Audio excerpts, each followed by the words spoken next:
plus de Bakongo de Bangala, il n'y a plus de Wagenya. Nous n'avons qu'un peuple libre.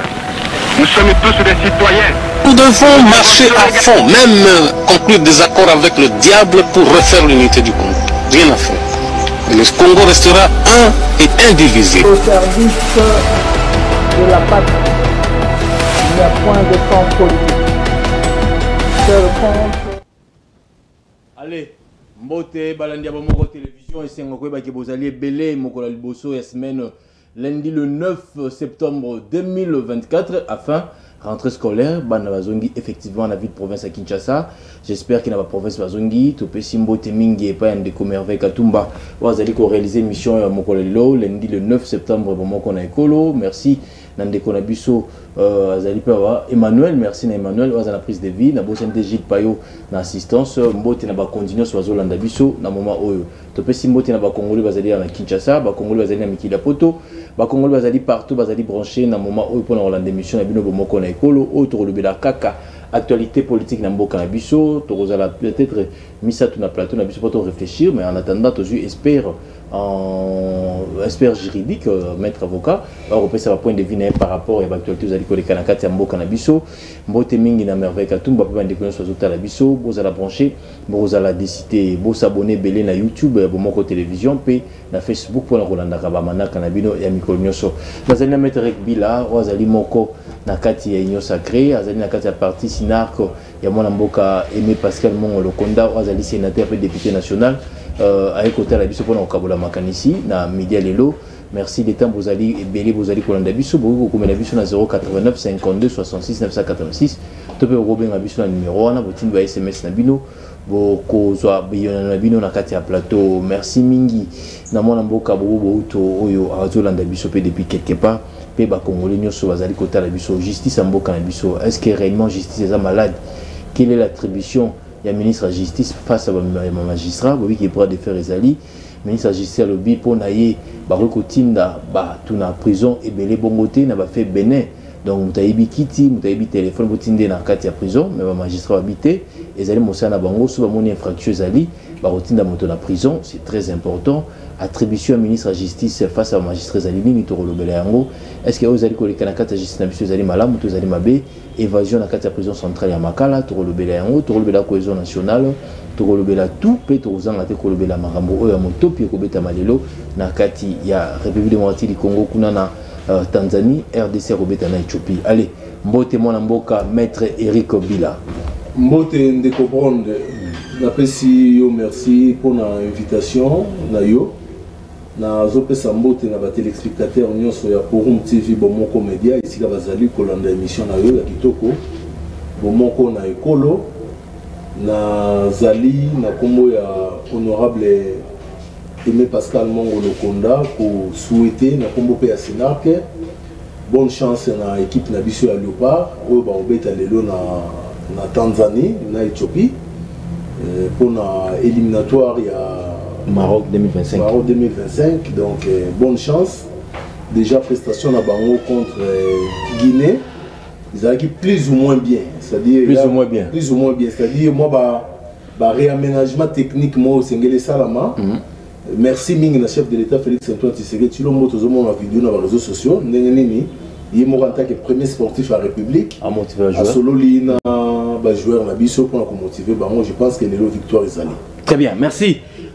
Bisounos nous espérer que victoire Zali, to Bisounos surtout derrière le pas, tous aussi points et ça la biso bien. Maître Bila, na bengi aux alliés juristes, aux alliés moto tangi mibeko, aux alliés kokabola makanisi nayo. Le lot koye ba na mokuse vraiment, aux alliés koleka na justice mboka na biso. Attribution nini oyo mineta ministre de la justice azali nango face à magistrat parce que bras de fer ezali il y a le bi abimisa ki bato na prison ba magistrat bato tinda bato tozo bato ki livrer qui défaut attribution un ministre de la justice pas ba magistrat ezali nini est-ce que ministre de la justice a ko suspendre un magistrat a ko révoquer un magistrat azana ba injonction ko pesa magistrat ça se passe comment dans l'appareil judiciaire?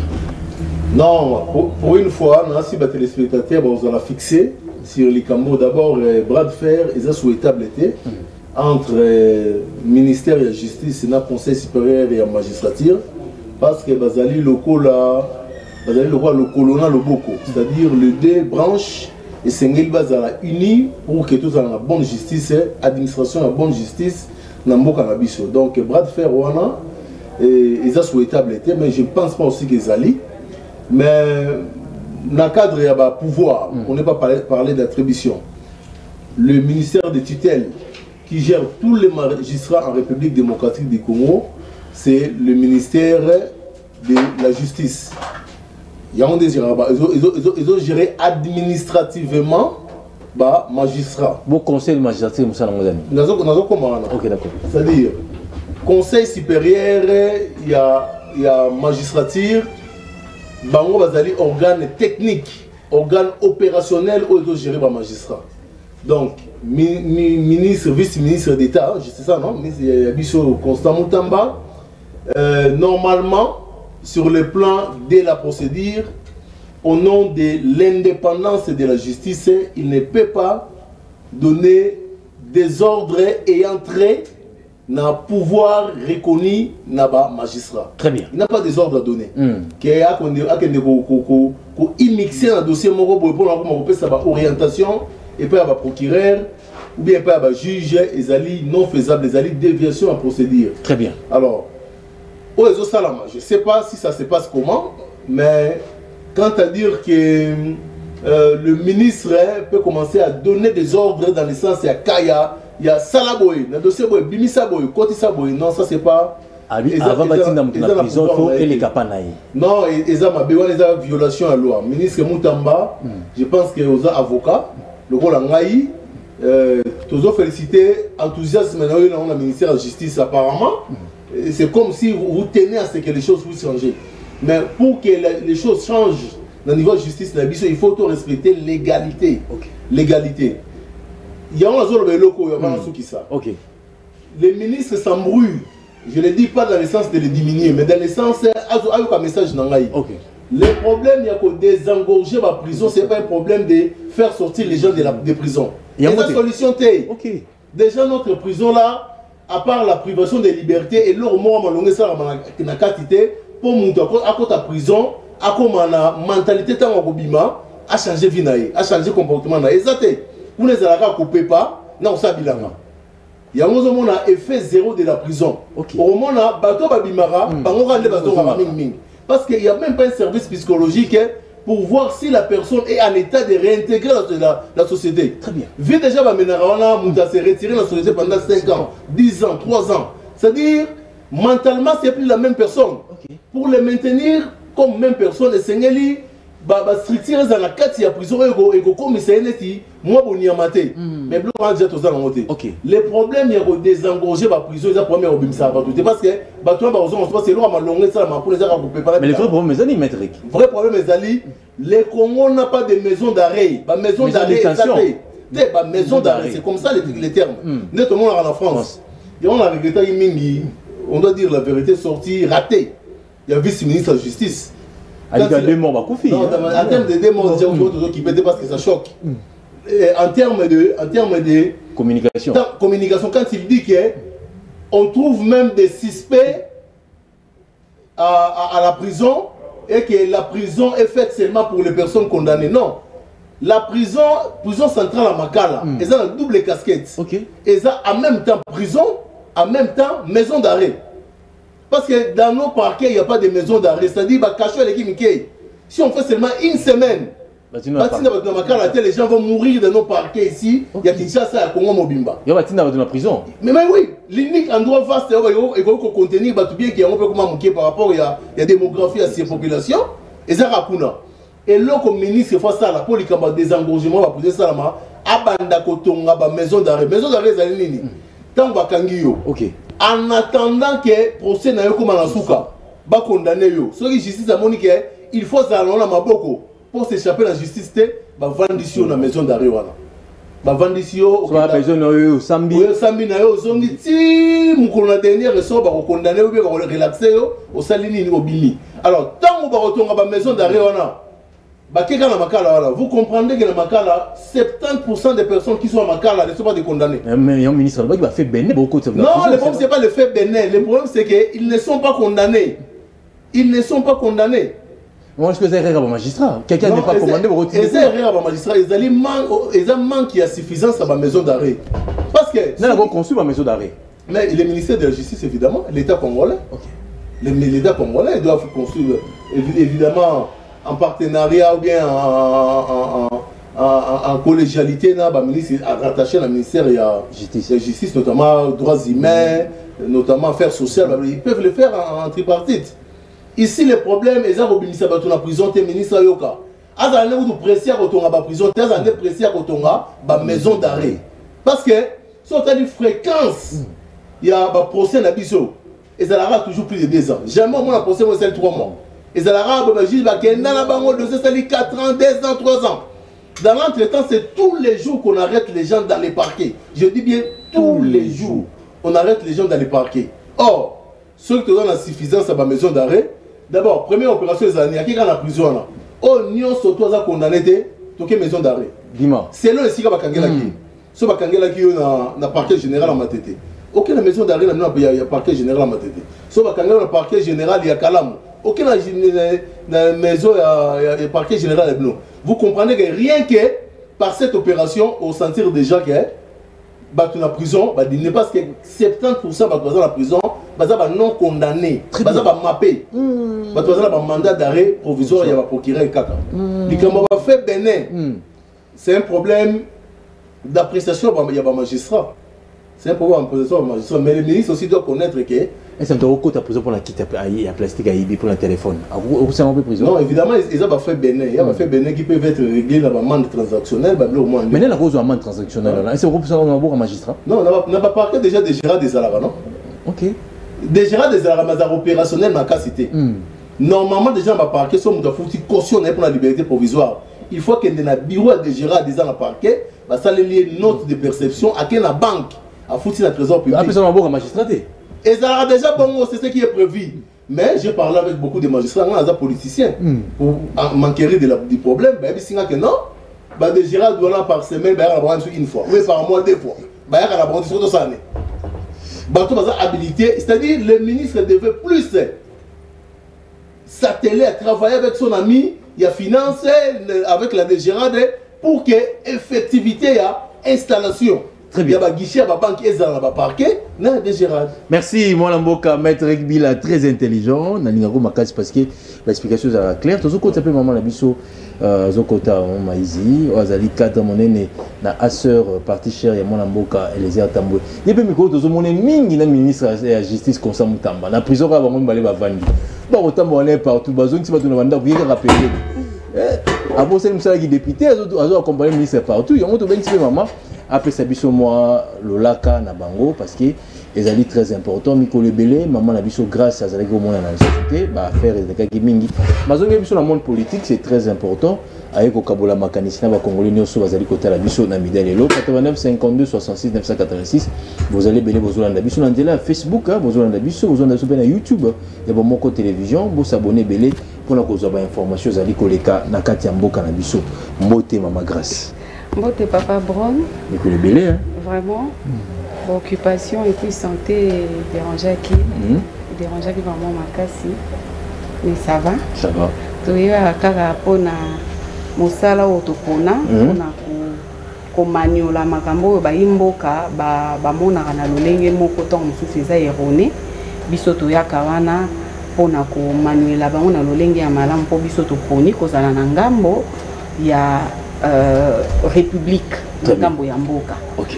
Mais tant on a zaki na nzela na zoya nakutani na moto moko alobi na nga pasenga commande ya opesa mbote na moko bakambi na biso parce que biso na parti Action commune pour la République présidium eza bongo na président ou azali bongo le capable président Eliezer Tambwe mais azape na bato yo bankitani na ye o bazolanda ye donc na bandi akolanda émission le capable premier Ogika Longi na transmettre au mbote au euti vraiment na ngambo ya moto moko alingaka o minga lobi sokoke lelo na émission transmettre nga ba dédicace na le capable premier l'honorable Ogi Kalonji. Bazar ensemble, net et comment froideur, hein? Froideur ils en ont goûté. Bon là on a été basés ensemble. Basés ensemble. Vous pensez que bateau va otia songi wana ba kolinga aser koleka capable président, na capable premier.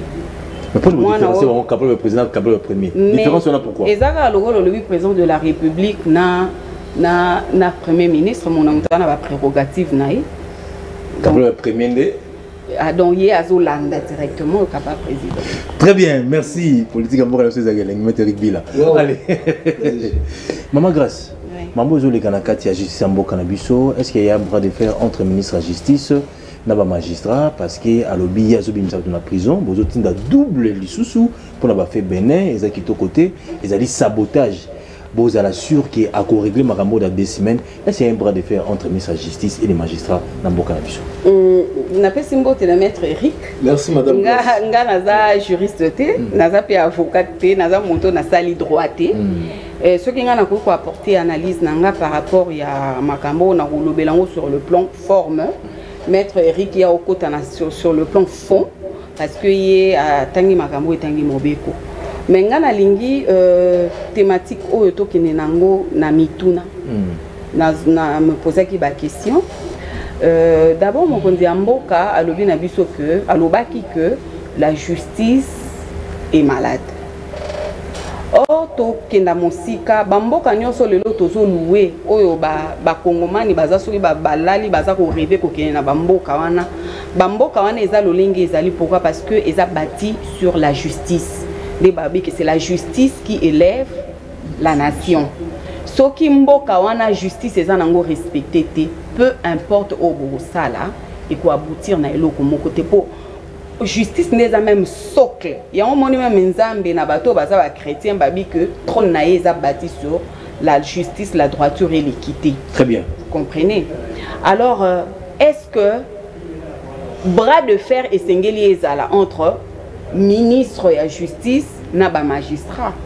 On est à mon tour à Biboso naza poser et la réponse directe est à non. Pourquoi? Parce que ils doivent, en tout cas ils sont dans l'obligation de travailler dans la complémentarité. Très bien. Moto na motoaza na ba prérogative na ye. Alors mabe eko makatango moto azolongwa na o eza ba prérogative na ye. À côté na ba prérogative ya basusu nde bisika bras de fer et kotaka parce que bango nyo surtout esengeli na bango ko travailler pour la bonne cause de la République qui est la RDC wana ezali paramètre ya liboso paramètre ya mibale ministre ya justice papa Mutamba tomoni biso nyo surtout lolenge nini à talisi bravoure peut volonté naie il y a quoi apporter quand même une touche nouvelle par rapport il y a Makambo et Bissonio surtout de décrier déjà sur la justice de notre pays. Tout le monde dit que volonté ou on a de faire mieux et c'est ce que nous recherchons aujourd'hui et c'est ce genre de personnes. Et ça la mieux? Non, na lobby bien à ça quoi apporter touche naie. Donc cela veut dire construction et la République, c'est la continuité. Très bien. Moto Aye a posé pierre 1 ou une. Oyo akoya kolanda a bakisi. C'est comme ça que la République se construit. Malheureusement, nous n'avons pas cette culture. Nambo kanabiso to na culture ke bato ba ki ba travailler a autant ba msubo ya ba kangi kaye oyo. Ba longoli ye alingi asala na ndenge naye. Or, quand quelqu'un a déjà cette volonté de vouloir faire mieux, on ne va pas se voiler la face. Notre justice est vraiment malade. Vous n'avez pas idée de combien Namboka Oso a un problème na homme fort. Yeba yango que avant que tout même ba juger yo mo yebi ko ça perdon. Mais vous en avez raison. Qui ne va pas le dire? Maître, tu as un problème avec un homme qui est fort. Nanu kutu ba trancher te ba pe sa verdict final. Yo mo ko yebi déjà que nga na ko échouer face à moto. Nga so na problème par exemple na donc il attend à Bakongomani, tatana indien moko, ba indien au bazan à entreprise au gagner procédé. Est-ce que c'est de cette justice dont la République a besoin aujourd'hui si nous voulons vraiment construire le pays? Tout ça la makambo na sentiment te papa Brown toza kaka na kita moko toza kaka na libula moko héritage moko bisonyos o esali que to vanda c'est la République. Tant que tu comprendre que nous devons tous travailler pour la bonne évolution de la République makambo ko bongo na te. Alors ceux qui montoroko la papa Motamba aïe Aza quand même la volonté de bien faire. Il n'est pas instinct. Nous avons des choses que nous lui reprochons aussi. Mais d'abord, la première des choses à faire, il faut voir la volonté que la personne a pour apporter un changement. Ça, c'est de 1. De 2, pourquoi cette agitation au sein du corps, il y a pas magistrat? S'ils savent qu'ils font bien leur travail. Nous le savons tous que le ministre de Justice, et ça, ma prérogative n'a été, il y a soit qu'on révoquer magistrat. En tout cas, je n'ai pas que le droit, mais nous sommes quand même des intellectuels. Et ça, ma prérogative n'a été, il y a qu'on révoquer magistrat. Et ça, ma prérogative n'a été, il y a qu'on renvoyer même la retraite. Aza même pas d'influence, aza même pas na ma coquille, on a influencé président de la République pour que à révoquer magistrat. Ce n'est pas dans ses prérogatives. Non, avant de des prisons, il faut y avoir cette autorisation. Il faut déjà au-delà. Nous avons aussi des choses que nous lui reprochons. Mais la première, il faut d'abord voir la volonté. Il y a ça quand même mieux par rapport à ma prédécesseur. Quand vous louez ce que l'homme fait, yango etinda rappel montant la geloko la siba betelinga maboko na droit à erreur teke na bakisa biloko mususu ministre ko mosaleza makambo tozolo ba bras de fer alinga la kisake ngai nde na za patron ya ministère wana et tout et kokipe kokuisa. OK. Alors s'il y a quelque chose à faire pour toyebi que moto yo aza na ndingisa ya ko révoquer ministre ya justice même ça le procureur près la cour de cassation aza na makoki wana ya ko tinda e pour la juger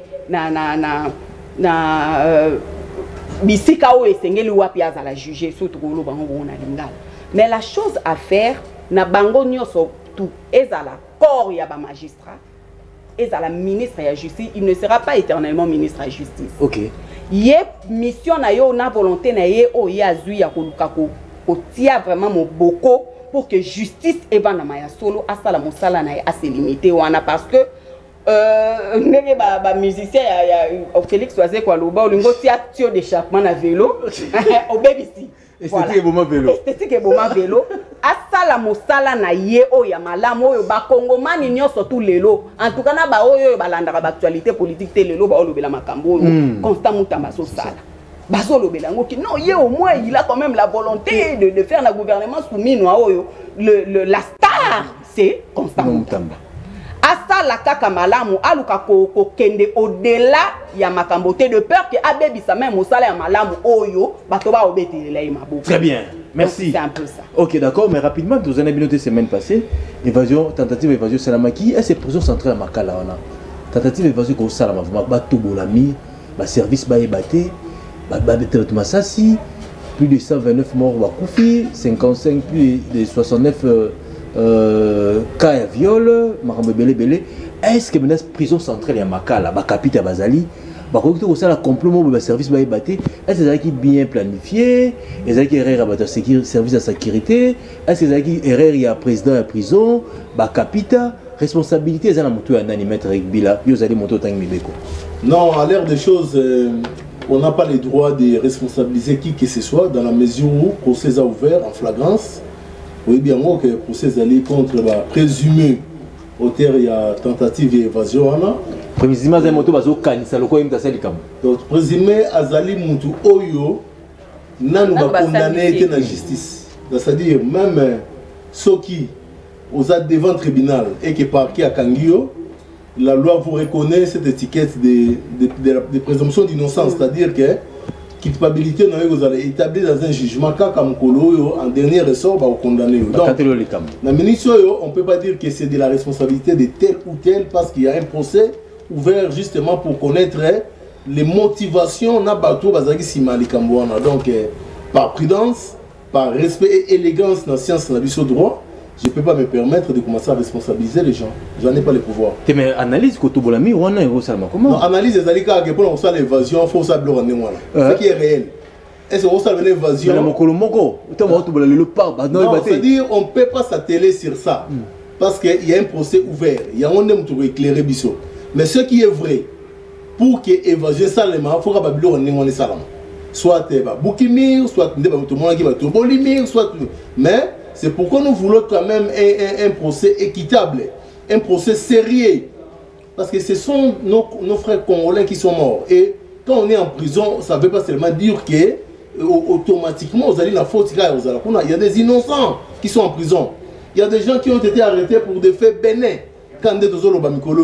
Donc on ne peut pas tirer les draps d'un sens. Banquette et Salama, procès allés en cours.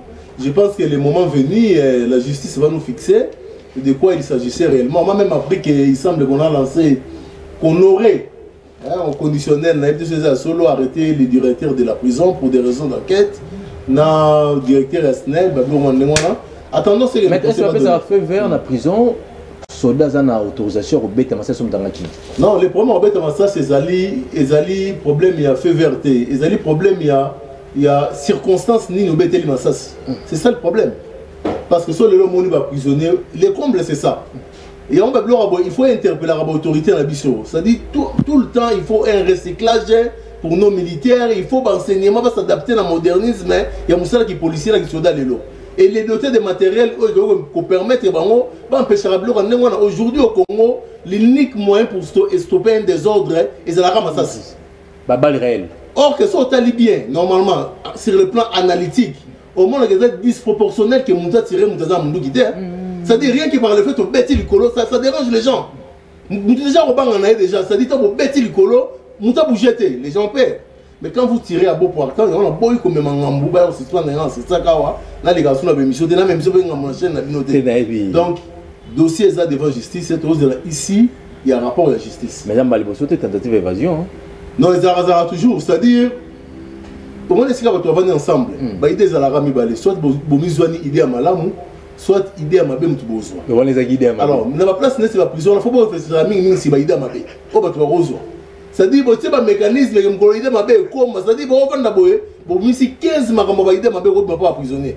Bon on dit qu'on a une solution avant même que problème est. Donc c'est regrettable que ça se passe comme ça, que les gens meurent, mais nous espérons bien qu'on aura un procès où les vérités seront vraiment bien dites. Maman, pour éviter Makambo, ce comaté à la tentative, qu'est-ce qu'il faut faire maintenant pour tout côté de la Mozino, mettre à l'objet, procès Ali, tout côté de la Mozino, mais pour éviter, pour m'balassima, ils ont à la société, pour Ezalaka déjà, et les sous pour m'balassima à la société, pour éviter comment? Avant, il y a qu'à éviter l'oku, il faut qu'on ait la cause, oyo, et sali que l'oku wana et salama. Ça, c'est très important. Vous savez, prisonnier, c'est vrai.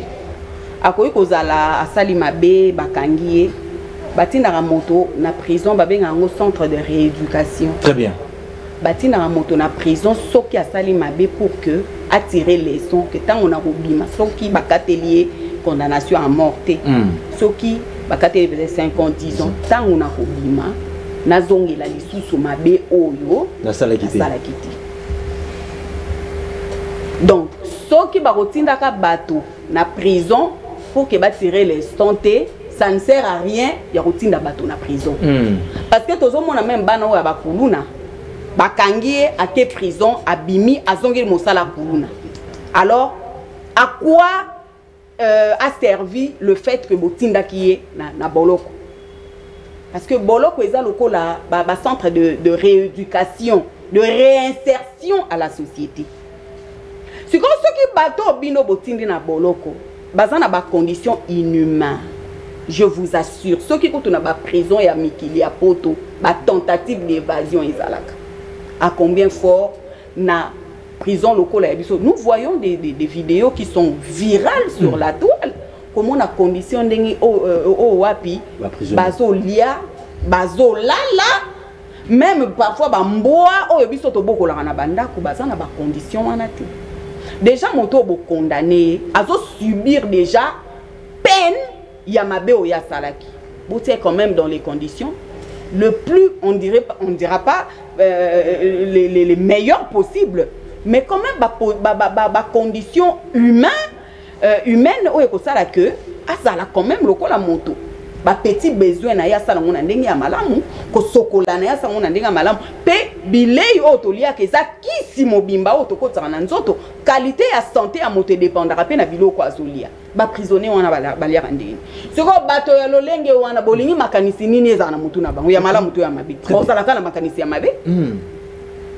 Je vous dis ndenge maître Bila Otikoloba, on s'abstient de dire des choses.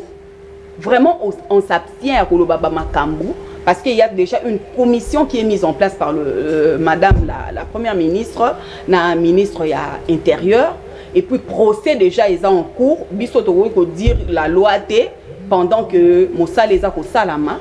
Mais je vous dis qu'il y a beaucoup de choses. À la base, il y a évasion, tentative d'évasion, et salama qui est en prison centrale, il y a Makala où a entraîné la mort de plusieurs Congolais. Makamboise belé. Violé, hein? Mais déjà, une femme violée, c'est une femme quasiment qui est partiellement morte. Bisoton tolobelara liwa tolobelara la mort physique seulement que disparition. Nous autres est comme inerte, les autres ça suit l'oboté. Mais ça na moto mosusu moi si on va violer, bobomi est déjà dans dengue ya. Sur le plan moral, hein? Sur le plan moral, sur le plan sentimental, sur le plan ya bo moi si na bobomi. Bobomi est déjà. Et alors je vous dis que c'est un problème qui est très sérieux. C'est un problème qui est vraiment très sérieux. Oyo que cause eza ebele oyo eza à la base il y a makambo, il y a évasion ou ça makilelo dernièrement la prison centrale à Makambo. Très bien. 089 52 66 986 à l'incitation du côté de la plateau parce que des besoins qui n'est déjà qui besoin ngonga. C'est très important. Qui est maladie oyo ezali na mboka na biso ezali koboma mpox. Mais après quand tout le la biso interview à Souka et à ministre de la santé ndenge nini alobaki pour la maladie ou pour la protection à l'incitation des autres côtés de biso pour topesa maloba nous avons battu bagay union sacrée ya zali moko décidé pourquoi parce que bon bazali ko singa cohésion nationale deux semaines passées déjà Martin Fala zongi la biso na Congo pour na kopesa point de vue naie on a établi cohésion nationale mais ça va de comme sous ya parti sous bazali ko boya bazana opposition bazali ko boya ngo tout à l'heure to solo ngo na l'incitation bi wa comme biso à la plateau na biso pour débats à l'équilibre tout ça va battu bagay union sacrée et à côté pas des besoins à l'équilibre métrique avant de passer à l'incitation di maloba à côté de tout de suite. Est-ce que le logement a formé un beau cannabiso sur le plan de la justice? Est-ce que mes bécos vous allez respecter un beau cannabiso? D'abord, tous en la banzela, tout le monde est colonel, comme la succès Makasi. À ta moto que j'ai un sens syndicat, aux général, aux ministres, aux autres qui sont aussi Maguna, Moussa Zaï Kossala, Bazali ko féliciter. Pourquoi mon cannabiso te respecte un bé côté? Non, tu respectes un bé côté parce que mes bé ont bêta, hein? Vous avez bien, oh, mais y'a quoi là? Tu respectes un bé côté parce que film où mes bécos ils à la rigueur tenir ba salaire ya moto za ba loi ya kitoko respect na yango ce que osenga mutu na niveau na ye azala impulsif pour kotombola mibeko ona. C'est ça le problème. C'est ça le problème. Nul n'est au-dessus de la loi na mboka oyo.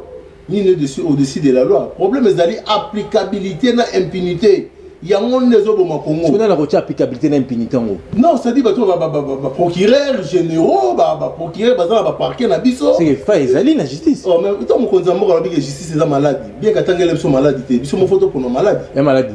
Cancer. Donc cancer, donc ça dit que cancer est comme un niveau métastase. Oui, métastase dans la médecine, nous sommes comme la cancer, c'est-à-dire l'organe ne sont comme affaibli. C'est-à-dire qu'il faut pas régénérer la chimiothérapie. C'est-à-dire qu'il faut créer de façon artificielle l'organe et un mouvement pour que et garder en vie. C'est-à-dire ils mourent dans cette explication, mais ça fait très mal. Ça fait très mal, ça choque, ça dérange. Ce qui se passe à un niveau, il y a justice, il y a mort en abysso, mais on ne peut pas dire qu'il n'y a pas un travail qui s'est fait. Il y a certains magistrats qui sont restés loyaux, serment na bango, mais pour mes alliés, impulsion, autorité de l'État. Est-ce qu'il y a un manque, il y a un salaire, il y a un non, ce n'est pas un problème de salaire. Oui, Moussala nous sommes un serment. Et ça a une passion à Kibonzambe. Si on dit Moussala nous va prêter serment, il est lié par la terre et par le ciel. Et ce moment, le mécanicien prêter serment. Ou alors, Moussala mécanique va prêter serment. C'est-à-dire pour dire qu'il y a un avocat. magistrat, médecin, soldat. Vous sentez que le président de la République, c'est-à-dire c'est un pacte spirituel entre toi, la nation et Dieu. Ce que tu aussi as monté Nzamba Robeta et puis la Simanayo, la malédiction en Mboka. Yo prêté serment que on la justice au rang de Batunini. Mais tu commences à détourner en faveur de la pauvre parce que la justice est le fait pour la faible. Normalement, la justice est pour la battu, c'est passer. C'est-à-dire, Azani moi on devant mutu mususu mais justice ya Mboka est lobelié. Il y a moins ça la force ça va payer belé. Donc moi il a la loba, ndeko kosa mutamba. Et là on a aussi dans les années. Même kaka ba magistrat la biso wana déplacer ba ngana mo conforme ke. Parce qu'on doit se le dire hein. Conforme que ne la pas comme tête hein. Obi que l'instruction est secrète. Tant bon sambisa mutu faut poser ka yo na magistrat na yo. Mais que ne la bureau pas comme tête. Au bout de 27 magistrats la bureau mon corps. Ça dit tant yo sambisa ngai o kuna zo ka mamngana c'est pourquoi on va foutre des informations et bien on va dossier à Congo. Déjà en termes de confort, il doit travailler sur ça. Il doit travailler bureau, ah c'est là bureau. Non, c'est-à-dire ce sont des éléments. Ce sont des éléments essentiels. Il faut tout la moussa na mutu ya ndiko comme ça mutamba. Mettez les gens dans les conditions, vous voyez dans quelle mesure améliorer les situations. Construisez ne serait-ce que des camps pour les magistrats dans les Alaga. Quand uniquement pour les magistrats, comment on appelle ça? Ça ration pour vivre et voilà, ça s'est passé bien. Donc awa likambouya Baloua Eza Kitoko, mais il y a problème, il y a applicabilité na impunité. Merci. 089 52 66. Nabeng Sapi mon amboka l'inzikate dit pour équilibrer dans la émission Lelo. Azana Mama Grâce, na Eric Bila, très intelligent. Mbote mon amboka l'inzikate dit. Mbote Ndeko Brown, Mbote Mama Grâce. Atakwa ali mwasi me apona kaya mabe to kopeka même Mbote. Mbote pe Nandeko Nanga Bila. Merci mon frère. On va continuer à coller toujours mais na dit qu'à côté mais ça mutu mokole ali. To kozonga simana bango longo te to kenga liboso. Obando ko mbele na papier boni. Ndeko Nanga naza na kanda parce que il y a un problème sérieux dans ces pays. Nini. Tokotika likambo yote soki Julien Paluku azongi simate parce que il n'est pas au-dessus de la loi. Julien Paluku a l'acquis était comportement à FCC et c'est même partout et ça ne passera pas. Oyebi a yesima. Moto zaka liboso na ye ezali Jean-Lucien Boussa. Azwa kapi ba mesure moko pour makambo etali bongo makambo ba karo to ba faïence na mboka oyo. Tango ya ye parce que tozo koyoka nungu nungu. On a conditionnel hein. Toko ka nungu nungu. Na lobi na cause parce que tozo vérifier yango. Que Azali oba ko benga actionnaire na entreprise ba ko benga Safir. Safir le entreprise ozo ko tonga ka usine ko tonga la biso et ça la biso ba karo na ba faïence awa na maluku. Bande ko ba ko se rendre compte que d'abord ba faïence ba ko ça la biso ba karo wana za ba presque ba biscuit. Et zo buka na pa ko tia ngo boete et résister. Ce que j'ai moi quelques temps après et kati mais avant yango ezana bande komoko babande ko suma ba karo ba faïence bango libanda bazo kota na nzela na biso ka suma lesa penzela na biso ya lofu. Mais tant ou ba ye ko za mesure ya ye ko za mesure que sengeli ba kata yango ba ya ka suma ba faïence ba karo libanda ti. Ba bi OK to mabete mais et sengeli o ba somba ki déjà ba pesa bango mwangonga ba épuiser c'est ba épuiser stock na bango ba sombela ki déjà. C'était une bonne chose. Bande ko na bandimi bayena babiloko na bango o bakota na nzela ya Angola. Bayena yango bakotisa yango na nzela ya Angola po ko makisa sawa mesure oyo bango moko bazwaki azwaki mesure wana ye moko lisusu ayokani na un certain tendai azali bongo numéro 1 ya DGD ya Lufu que bamituka wana ekota lisusu te.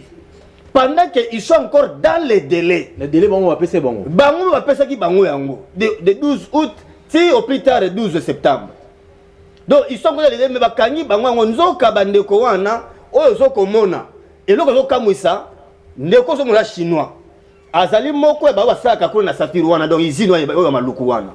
Et zo kamwisa na mboko ndeko na Bron, chinois azui mokanda oyo ministre asali. Yende muta komi ko komi élément ko transmettre courrier na DGD na lufu akende kotika moka et chinois je te dis ake kotika mokanda na lufu chinois oh chinois ozomona chinois aya kotika mokanda na lufu Azui Mokanda. Azui Mokanda, mais je suis tourné Azui Mokanda parce que c'est lui qui est venu déposer Mokanda pour acquérir réception. Tala Moka, est-ce que tu as entendu ça? Oh, et ça qui n'a vision de continuer à faire ça, il y a problème maintenant, il y a que il y a comme ça va Congolais millionnaire. Maintenant il y a des entrepreneurs comme ça. Oh, il y a tant de gens qui ont Carona Faïence. Et maintenant notre on a 2,8 $. Le lait commis combien? Le lait commis à 3,7 $. Et Mati. Et Mati. Très bien. On va voir ça là. Et tu es ici Ndeko Boye. Merci. Makambo Oyo Ndeko Esengeli Bazonga Sima. Tu es ici Boye. A retiré Mokanda Oya Pesi wana yana delete yana principe ya juri subasuma moka malamu te. Mais ati kabandeko o ba épuiser stock de bango ndenge yo kamaki. Soki basali yango te parce bandeko oyo. Mi to ba na yango moko ni batika batemiso de l'entrepôt wana ya lufu et au coûté par jour $250. Allez, merci. Nous avons fait zonga parce que pendant que Angola alingi akanga frontière à cause de l'aventure oyo. Merci. Nzoka moko na bango aye azoko ebisa bandeko oyo so bazo sala masala bango ya bakaro oyo ke po bandi balo bango mesure wana ba futa $60 ndeko ngai. Nyoso wana pona nini ko nyoko la congolais boye. Non te bisi jile paluku. A confondre l'époque te Awa Esengeli Naye a retiré rapidement mon canal Naye wana sinon tu mobiliser parce que à contre la population congolaise au Balingi va émerger dans le domaine entrepreneuriat. Merci. Il faut vérifier en haut. Mais il m'a dit solo nazala mikanda nyoso awa ndeko ngai aux avocats nazala mikanda nyoso awa avocats mon frère. Je suis un avocat du peuple. Merci. Je suis un avocat du peuple. Allez, merci. Tu dois parler au nom du peuple. Allez, merci. Et on a vu sur Boye. Allez, merci. Nous sommes allés.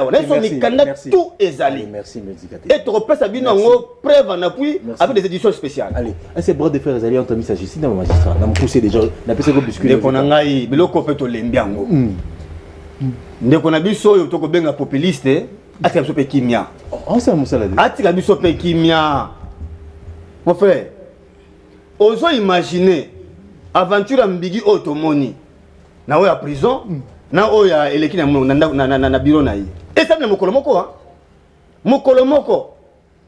oyo koto tomoni oyo tozoka na sango ke ba mwanga chuchu banani ba komona te pendant que makambo esalami d'abord wana na prison bazo biso ke avant aventure wana ezalaki na une affaire à 15 millions,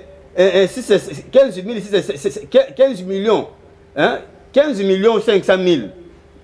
Qu'est-ce que je dis? 15 500 plutôt détenus. Au Bazaki d'abord, au Bazaki.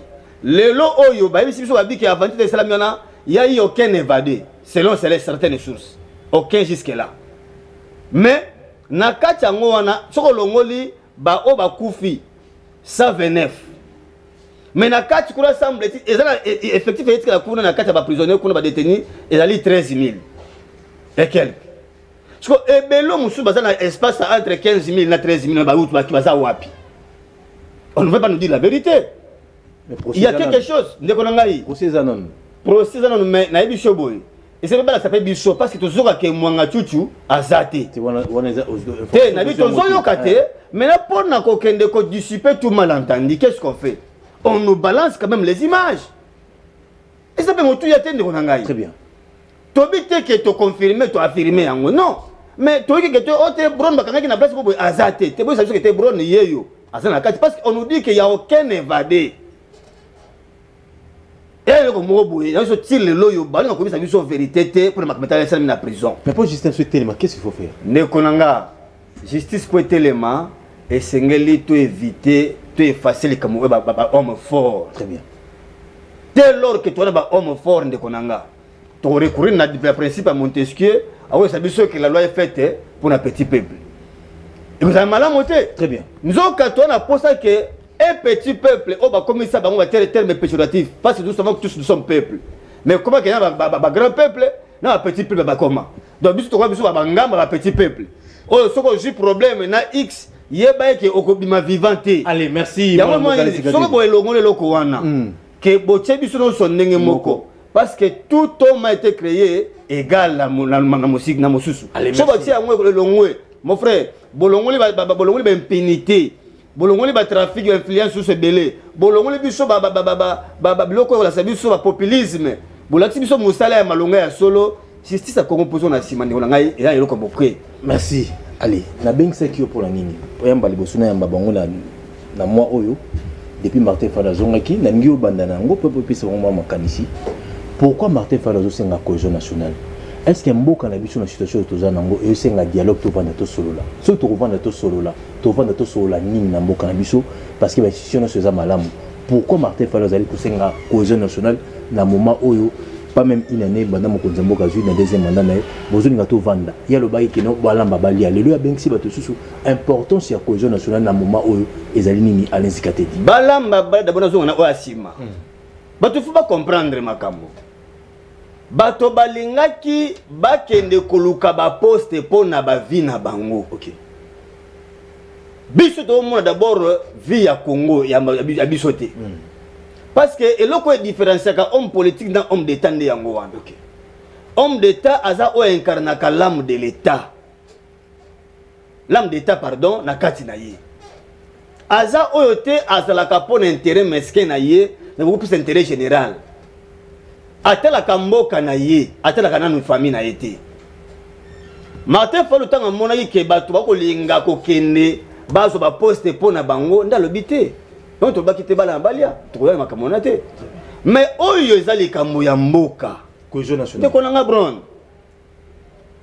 Tozo sala angelete mboka elge kende biso.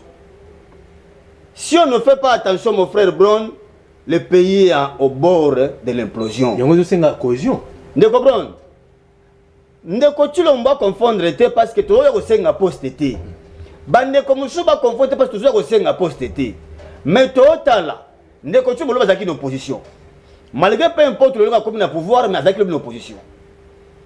Ceux qui aya kana époque wana aye akuti Congo biteni. Yango kamango ndengeni. Parce que le Congo avait à son époque 145 territoires. Le lo oyo baza incapable balo bakitwa na 145 territoires na ne bakambela kayango. Bakota na mikanda mais bakokende na katite bakota ti bakele Ruchuru, bakele Nirangongo, bakele Masisi, bakele Luberu. Bakokenda ngote. Yo monya ngwa avion na bino efrole kaka mwa territoire babike bo violer territoire na bango. Tozo risque to kende bandeko wana ba komi na molimo ke ba moni M23 abeti baboko ba comme na niveau okende pe ko sala référendum moko d'autodétermination. Soki boke asala ngelete boko risquer ba luka pe un jour ba instrumentaliser bandeko. Lumumba ebisa biswango. Congo oyo Belge et les autres ba luka combien parce que ça toujours na sous complot ba kabola yango. OK.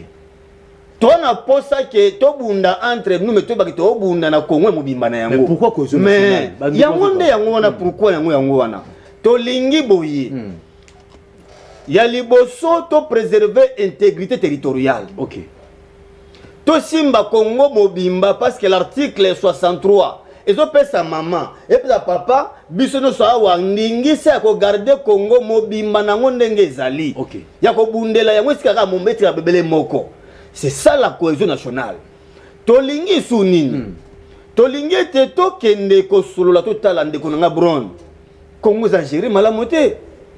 Bitumbe pai, koyoka te pai, détournement et pai. Oui, comme mode de gestion. Tout le monde ko arrêter avec ce que nous appelons la vampirisation financière. Détournement au caisse à l'été ko séné à blanc, ngana to bénéficiaire na ngote zaka catégorie ya batu moko boy. Moto ayibi azaki na boloko abimi ba pesu fonction muso makasi. Pendant que les autres continuent à vivoter. Yo to biki loko to tela ngoso maka. To tala su nini? Ni nyango komisa biso Congo et que Brown azaki me content moto moko ya sombi apesi manduki ayako mo bandeko na ye. Ni nyango tela kete ale azaki me content azaki malamu te ayoka malamu te na bila bila zu asi manduki ayako mo bandeko na ye. Eloko to pekisa yango. Est-ce que ça linzama économie totala ba réforme makasi to tia to refonder état. Comment tu roses la mboka oyo tokei soit s'appeler 63 ans d'indépendance en gros toko ke 64 tu as toujours bato to ali état moko forte état moko dignité comment tu as institution institution ndekola ngai faut que tu vanda na dialogue to kendaka na tuni boye bato muso ko sabiso babike falo so alingi aya na kota gouvernement bemba kota gouvernement katumba kota gouvernement est-ce que guerre l'est et makalebele esila est-ce que réunion guerre l'est aussi to koyebisa bango ndekola ngai bron eloko mo to koyeba bana bande chité wana na peso 10 minutes eloko to bana no bandeko makambo ya este bango lo ke bandi lelo te mais toyebi ke bandi lelo te ni nango etela ke e président lelo parce que son ndeko tilo masala asali ke bate akotika yango pe et c'est ça malamu ya tika moto muso ya kuta o muso ya kuta yango dans solution de la cohésion nationale mon frère lelo to comprendre bandeko nyoso balasa biso abakendaka Russie bake Russie bamonike balasi binduki yango to sombi balasi biso to batie loi programmation militaire balasi biso ke batie mbongo be na armée est-ce que nous sommes même solution peut-être la solution c'est de mettre autour d'une table pourquoi parce que lorsque les politiques parleront le même langage pour mboka na bango et que kozongi s'appelle monguna sima merci yango moni souci ya mona mboka matéphone madidi et que tout tano bentere na bisoté au point ne bakama partage ya poste kuna mais tout tano Congo batikela biso mo bimba poser babo na bango idango te toyebi ke même Yesu bandima na PTT mais toyebi ke kondima malin parce que o alingi Congo à s'inscrire la logique. Allez, merci Maman Grâce. Logique bien fondée à cohésion nationale, Alain Zikate d'Azuita a démontré bino. Mboka nous la première belé, tous avons 45 territoires et sous Bongoté, Tokenda Chine, Tokenda Russie, Bando Kito Bunda, Mbonga Ken l'été zo ko Bunga, Badazali ko Kufa, ba élection zo le Kamala monter, il faut tout vendre de vendre Bomoko na Kolo Botoyo kana, faut tout qui met la carte Mboka na biso. Est-ce que bino n'ignorez ce que vous allez pour cohésion nationale et c'est important dans le moment. Voilà, na lundi papa Alain Zikati. Papa Alain na boké binyoso l'entrée de jeu naé à banemba mo takinenga que na poninga mboya ya mabe nga na seki mingi parce que biso toza ngambo a peuple biso action commune pour la République là je ne parle pas de l'union sacrée je parle de mon parti l'action commune pour la République donc même dénomination car il y a parti c'est que nous sommes là pour travailler pour le peuple ça c'est de 1 de 2 c'est plutôt papa Alain Dazangambo ya mabe pour na moni ndenge nini a traité même ndeko constamment tamba de populiste nous renda bosani ke mentor nae c'est le plus grand populiste Martin Fayulu bien sûr c'est le plus grand populiste na to connaît l'époque autoza c'est lui le plus grand populiste pour même ba discours ba démarche mingi et ça va démarche moko pona koluka ko faire fantasmer peuple et là on sous na ko lobeza que alors pona makambo ya justice que il faut batangela biso bato bazaki 15 000 batikali 13 000 là je veux dire ya na papa Alain que enquête est à la progressive deux fois que à la immeuble moko ekweyi pour le moment ba cadavre au bomoni wana bomoni que ça vente mais après peut-être que nous avons déterré que tombe la bablo bozo continuer que découvrir ba corps moussous donc cela veut dire que toute enquête est à la progressive enquête mo roto mon na ke ezakaka et stagné ici comme que ndenge ba lobi bon non donc je venais de le dire avant que papa Alain aya que il y a une commission et puis eza na justice o esu makambo wana en main baza ko la banquette wana potoyeba qu'est-ce qu'il faut ou qu'est-ce qu'il y a ou qu'est-ce qu'il y a eu exactement. Très bien. Voilà. Parlons maintenant de la cohésion nationale. On a posé question là. Cette cohésion doit se faire avec qui et pourquoi? Parce que bah, lobby, les mêmes causes produisent les mêmes effets. Nambo Kanabiso yo toke tozaki d'abord on a conférence nationale souveraine et aboutissant na nini. OK. Que dalle. Toke na San City et aboutissant na nini. Ba conclave tokoti lelo ba yeli biso concertation nationale. Biso na ngambo ya ACR tolobi boy. Ko se concerter OK. Parce que même na culture na biso africaine, ba koko na biso ba tikela biso eloko wana ya que to régla makambo na biso sous l'arbre, il y a pas l'arbre. Ce qui li kambo ezali bo kutani, bo vandi, bo boaki ntsamba, bo liani ba makasu bo sololi. Mais concertation na esala makaka pour na intérêt ya res public. Mais ce qui est kosala ma lokola ba oyo salama avant partage ya gâteau to ko luka ko blanchir bateau baza ko travailler contre la République, là on n'est pas d'accord. OK. Parce que ata ce qui monte au sein de l'Union sacrée frustration ezali moi-même mon président na regroupement na biso on a eu 13 députés. Tozaki na droit à un ministère tozu yango te.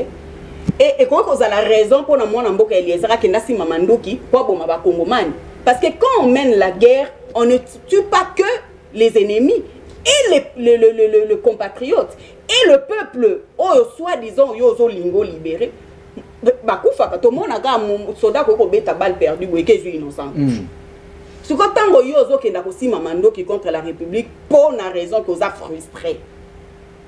Et ça raison valable ya Moutouana Bozoye, à Vanda, pour blanchir après avoir tué des Congolais, aye awaza blanchi parce que le papa Alain Aouti Kolobaki a batomso bakota ki prison, babimi, bapesi bango ba poste. Mais entre temps vous êtes d'avis, il y a bateau ba aussi Mbappé Mandouki, on ne dit pas que bateau ba yiba ki mbongo ya l'état bakota ki prison parce que la cause nationale na corneille n'a pas Vanda, il est mungo pas dans la table. Allez, c'est que cause nationale va comme la cause nationale de Konangai. T'es question rapidement. Bon, il faut te définir qui. Mais vous devez déjà définir quand vous ramenez quelque chose sur la place publique. S'il vous plaît. Tout doit déjà être défini. Moto ba ko benga ndeko Chilombo. A lobby yango lobby, ya le mona nangate. A mona Kabila qui est devant lui. Donc pour na résoudre des problèmes, il faut dialoguer avec celui qui envoie Nanga, qui est Kabila. OK, d'accord.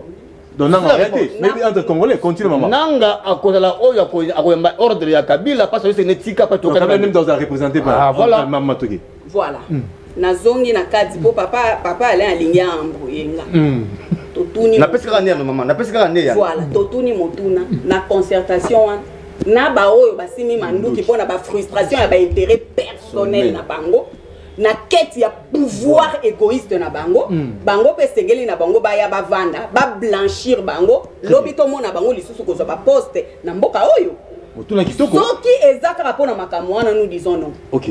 Mais si c'est pour l'intérêt de la République to vendre autour d'une même table totala direction ni mboka na biso zozwa to solo la pénal lokola bana ya mama moko eza République démocratique du Congo pour to zwa ba solution efficace et adéquate pour le développement ya mboka na biso là nous sommes partants. OK.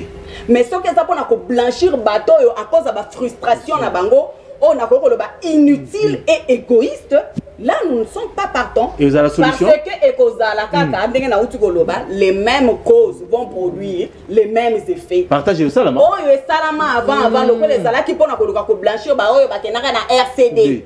Ba oyo bazala ki na MLC. Ba ya ba vandi si ba blanchir ba ba susu ba poste ba ngona na ba veste ba bandi ko tambola kan wa la République quand la population continue de croupir wana to monde. OK. Et puis na uti ko lobela likambu ya inconstance ya papa Martin Fayulu. Balobi mo même na ba famille n'importe qui a la chef de famille. Moto ba pe sa responsabilité aux la chef de famille za moto azaka motema monene asa na un cœur large. Ayebi ko mela ayebi ko supporter ba caprice ya bato ya zokamba. Martin Fayulu papa Martin Fayulu yemo kona au sein de l'opposition, il est seul contre tous. Oh. Asa rassembler té. Mais il est seul contre tous. Tout ce que baningane ya opposition ba salaka ezaka kamabe. Vous êtes sûr que lorsque vous allez appeler à la cohésion, bato wana yo traitera comme étant mabe, ba oya ko répondre à une invitation na yo. Ba koya te. Comment est-ce que yo mutu moko batu nyonso bazaka mabe kaka yo mutu za malamu? Non, on sait que c'est toi qui deviens un problème. Ça c'est de 1. Attends la biso akoloba que moi je suis le président élu. Atikala na défaut na wana ya vérité des yeux. Mais comment toi un président élu ozo senga concertation na mutu aza élu? Normalement c'est toi qui dois engager pour que Batouana baille en concertation, comment au Senga, le président, entre guillemets, a élu, au Senga que a organisé concertation nationale. Animé pouvoir sur le président de la République. C'est ça côté inconstance on a Papa Martin Fayulu. Alors, Papa Martin Fayulu baya aussi à l'Arabie sur grimace populiste était pour baïbi déjà que peuple na minute population congolaise a comment au moni moto si basu na nyoka abanga ata museleke tapa. Alors kaka mutu mo elega discours moko espoir moko bo. Mais est-ce que discours d'espoir wana ekolanda mapenza na ba acte? Quand vous êtes encore du côté de l'opposition, que tout le monde a acte na bino so balana kana maloba o boloba kate tango boko na mouvance makambo yo boko lobeko sala.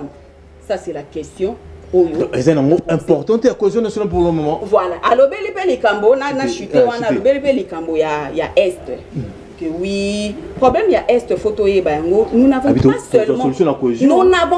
seulement affaire avec le Rwanda et l'Ouganda. Ce sont des simples commissionnaires. Hein? Nous avons affaire aux multinationales. Les Cambodgiens, tozo lobela ya kokabwana ya population. Lumumba lobango, un complot a déjà été mis en place pour la balkanisation du Congo. C'est quelque chose qui ne date pas de Félix Tshisekedi. C'est quelque chose qui date de longtemps, même avant que tu Afdel et Yaekota. Tout ce que tout le monde a entré à Afdel, Kabila le père, Dimanche Nassou-Basala, en fait, ils ne savaient pas qu'ils étaient face aux gens qui avaient déjà tout mis en place. Planifié déjà. Utiliser qui bango comme simple marionnette pour faire exécuter mission macabre na bango bazaki nango contre la République. Ok. Alors, qu'est-ce que nous devons faire? Nous devons faire face à ces multinationales-là. La cohésion nationale. La cohésion nationale, on est limpide. Ok. On est pena vrai que bâton, ça les pena tabou la rase, on est tout le latin. Tabou la rase et salami, tolobi dans le bistonnion solo. Pour papa na maman so babu nananda ko munguna iba otika bitumba babeti na munguna sama bazongeli bitumba. Soki tokota la direction moko na lolenge wana ozamala mais soki ozala kaka na lolengo toyebeli ba politique ya mboka na biso et ko aboutir nilo. Merci. Allez, maître Bila 7 minutes na pesio hein. Aujourd'hui d'attendre 7 minutes. Consommer en openda. 10 minutes ou exit. Maître Rick, est-ce que ça est important qui ndenge mo mboka Alain Zikatedi à s'aller exposer par rapport à la cohésion nationale, alors pour la bango, beaucoup de temps la bienté, insécurité, nzala, koiba mbongo à l'État, moutazeng na posé du poste, tout ça tout va tout autour à table pour trouver solution. On Martin Fayulu azali ko proposer cohésion nationale pour trouver solution. Est-ce que ça allait un peu autant dans moment où tout va tout autour à table na mbozo le kanamboka na biso Congo? Non, so tali histoire ya mboka na biso ndeko bondo, mona ke na ba circonstances mingi, il y a pas si tant mboka ezora nungu tokendaka toujours na idée de dialogue to vanda to nekosolola to eba nini tokosala. Ce qui est vrai et ce n'est toloba na yango misu na misu makambo ebele na mboka izotambola te. On doit pas se voiler la face. Bon reconnaître ngo oh papa to vanda na Gabon bien na Madagascar to vanda na Congo na Kinshasa nzele zate pas ces na mboka très bien bato basali même confusion ya bébé na sénatorium. Bazui bébé akokufa batie na morgue il y a bon moi il y a na morgue bakalisa ki yende mutaki akokufa leta bazongela yo azaki c'est dit mona batakufi non ça choque mboka ils ont un problème même le chef il est conscient notre suprême même notre suprême autorité morale Félix Antoine Tshisekedi on peut pas se voiler la face. Très bien. Alors face à Bamakambo wana qu'est-ce qui est mieux il y a côté élément Kosolola en tant que Congolais non bien Kosolola en tant que Congolais pour que tout déclencher solution définitive d'abord pour la sécurité en Mboka. Les gens ont l'intention et la sécurité quand à Est mais Kwamouth il y a un problème hein? C'est non loin de la capitale hein? Les gens ne se rendent pas compte que les dangers qu'on a à l'Est qu'on a à Kwamouth c'est plus grave que les dangers qu'on a à l'Est. La capitale. Parce qu'ici on est à quelques kilomètres pour que le pire arrive. Ok. Et quand on dit cohésion nationale, l'idée c'est l'idée. Mon idée comme bon Congo zani le monde quoi qu'il est premier c'est ce qui tue le pays. Bah comment on peut abattre bima ba livre Guinness les records. Non, le problème c'est quand c'est la République, on ne doit pas se vanter que ngam na lobaki bobe ngam na bandi boy. l'idée de la cohésion nationale, même ce que vous dites dans le président Martin Fayoulou, il y a décidé, c'est une bonne idée. On doit se mettre autour d'une table. Il faut tout vendre. Il faut tout vendre. On ne doit pas se voiler la face. La solution, c'est un dialogue. Mais papa, on ne gagne pas la guerre en étant divisé. Ça, c'est de 1. Et si Marathé, la guerre va gagner encore la unité. Mais je vous dis vrai, la guerre, ce n'est pas d'abord les armes. La guerre, c'est d'abord l'état d'esprit. L'Ukraine a compliqué ici. Qu'est-ce que l'Ukraine représente devant la Russie? Mais vous croyez qu'en Ukraine, il n'y a pas d'opposants? Tant qu'il s'agit de la nation. On doit s'unir autour du chef, peu importe sa couleur politique, la patrie est en danger. La cohésion nationale, c'est une bonne initiative. D'abord, prioritairement pour cette question de l'Est, Oyo et Zuibiso, Obi Batouakou dans l'Est, so sanksi bon basali pays. Pays quoi? Basali bena pays na ba province. Bon Kabol ba on na mo pese bon capitale, na mo créer bon ba province. Les gens qui sont morts à l'Est là. Qu'est-ce qui bloque? Qu'est-ce qu'il y a à la base? Tout vendu sur la table. Le président de la République, il s'humilie, à Longo et Gonoye, chef de l'État, il ne s'amène pas avec ces solutions. Martin Fayoulou et tous ceux qui vont accompagner cette cohésion nationale là, parce que c'est là où on s'est testé la volonté à Moutoussou Alinga, effectivement, Mbokanaye. Très bien. Comment on parle d'une question sensible de la République, certaines personnes vont se dire qu'il y a des parce qu'il y a Zali. Non, tout le monde est congolais au même titre. Mais tout le monde bien Martin Mamobélé à côté. Non, c'est-à-dire, comme on dit en français, seuls les imbéciles ne changent pas. Moutaroza Mabel est là comme Malam Lobby. Moutaroza Malam Lobby comme Mabel Lobby à la Pouna. Ils ont soutenu la cohésion nationale, mais tous les Congolais doivent soutenir ça. On se met autour d'une table. Qu'est-ce qui ne marche pas? C'est Mando qui est autour d'une table. Tu as besoin de Mando qui peut te donner la Est. Non, mais Mando qui a besoin, il veut dire que guerre est un match à football. Et là, on gagne la guerre où on est à l'Est. Mingi Mingi Zali, état d'esprit de la guerre. On vit comme si de rien n'était. La force de l'unité n'a pas d'obstacle. Les militaires vont se battre au front, mais les politiciens doivent se mettre d'accord sur certains points, notamment sur la question Est. Qu'est-ce qu'on doit faire? Est-ce que c'est notre effort de guerre? Le mécanisme est en place pour que tout doté armé d'un confort capable de faire face à la guerre. Train de vie des institutions. Rien que présidence de la République, il y a Pamba, primature. Ça vous coûte peut-être les 30% du budget affecté à l'armée. Il m'a remboursé l'angoana. Tu partages à pouvoir. C'est-à-dire, c'est ça la marre déjà.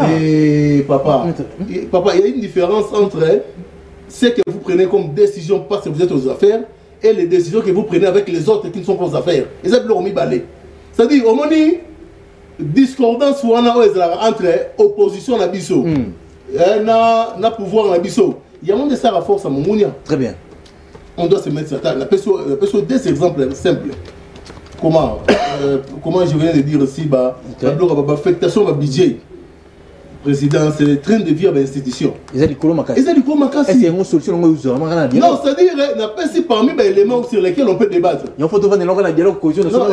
Écoutez. Tu dois toujours réfléchir. Maman, épingle deux points majeurs. Notamment, on a trouvé il y a un train de vie des institutions. Mais prenez seulement les coups que nous bouffons le Sénat et l'Assemblée nationale. Genre le Sénat et l'Assemblée nationale, multiplié en moyenne, multiplié $8 000 fois 500 députés chaque mois. La République gagne combien? C'est la multiplication, on a combien et comme ça, sans compter les avantages liés à la commission, les avantages liés. Non, à un certain moment, tant besoin de la guerre, il faut serrer le vis. Normalement, nos ministres ne devaient pas s'habiller en veste.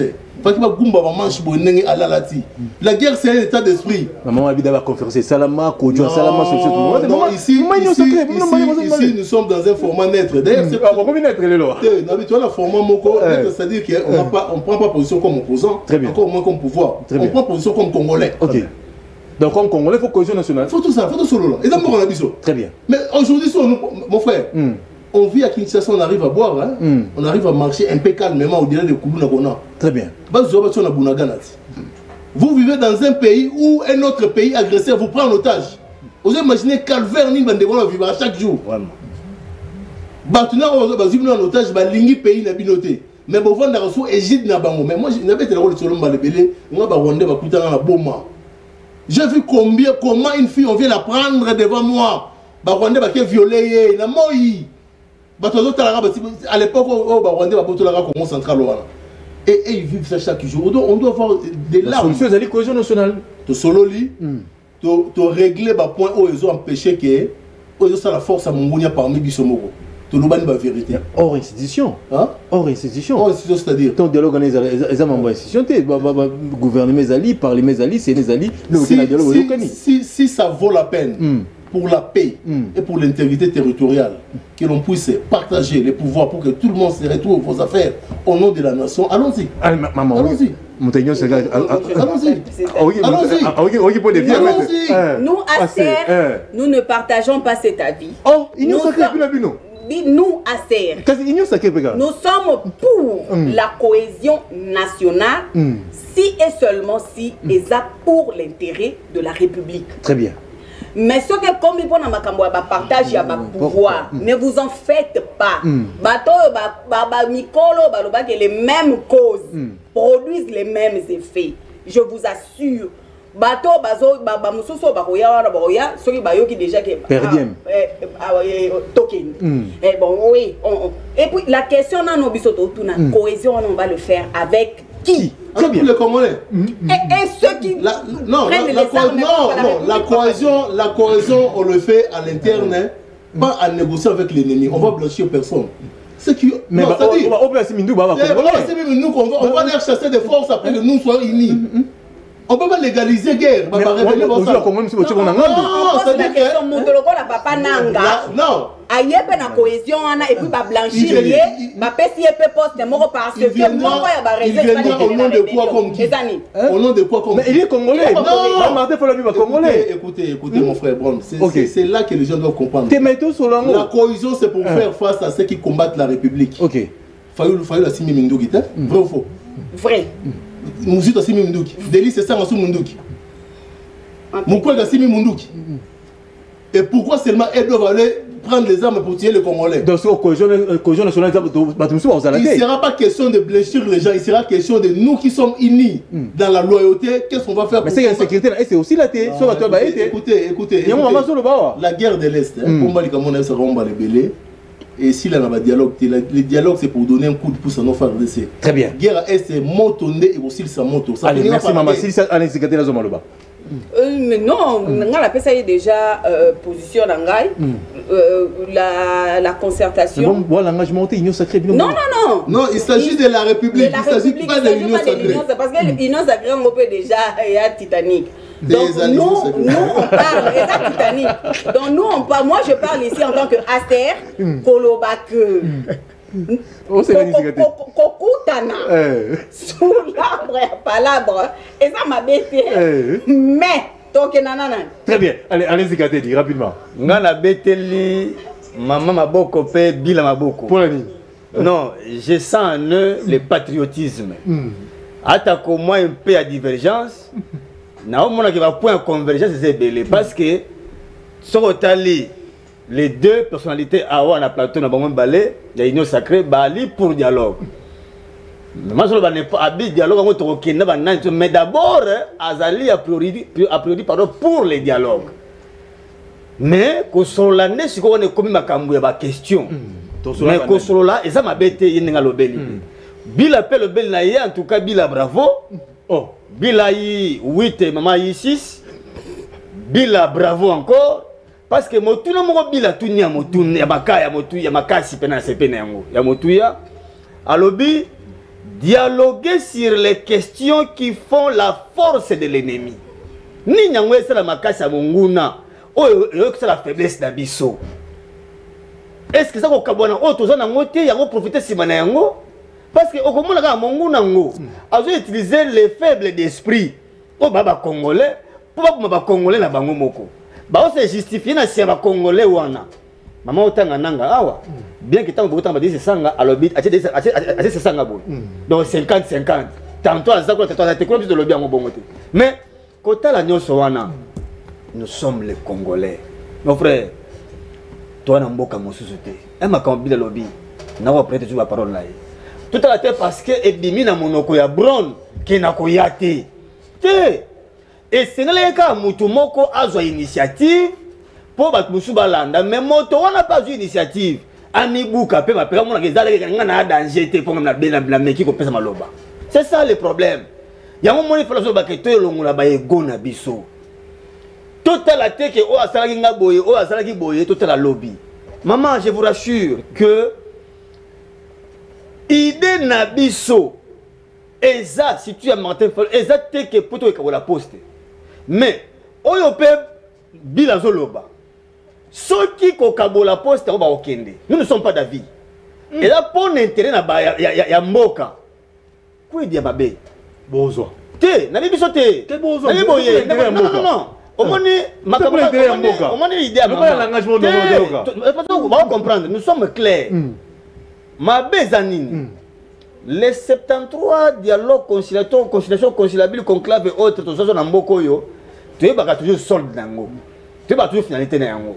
c'est là où bango bazali ko banga est pas monsieur zo attend so idée ka ke tokei partage à poste mwana ben d'abord na ye agiter toute la élection to ke ka nengo wana mais tokei ga toujours na cercle infernal wana cycle infernal plutôt wana moi cercle vicieux wana tokei nango bongo ti wapi pendant que yo soko ju poste bao ba juite wana ba ko kemba kaka très bien c'est ce que nous évitons tout le bla ba somme faramineza wa mon frère ba chiffre monsieur libre na décision monsieur so yoki et betu mato et kanyo tempa mais les autres n'en bénéficient pas or mon beko li koze biso biso et sengeli partage équitable ba ressources na biso et ça la man ba congolais banso mais pourquoi ba misusu ba mona ka yango te misuka e kanga maka na liboke moko boye les lots de Cobron, si nous ne faisons pas attention, Congo est subir autre bien que la théorie du triangle fatal.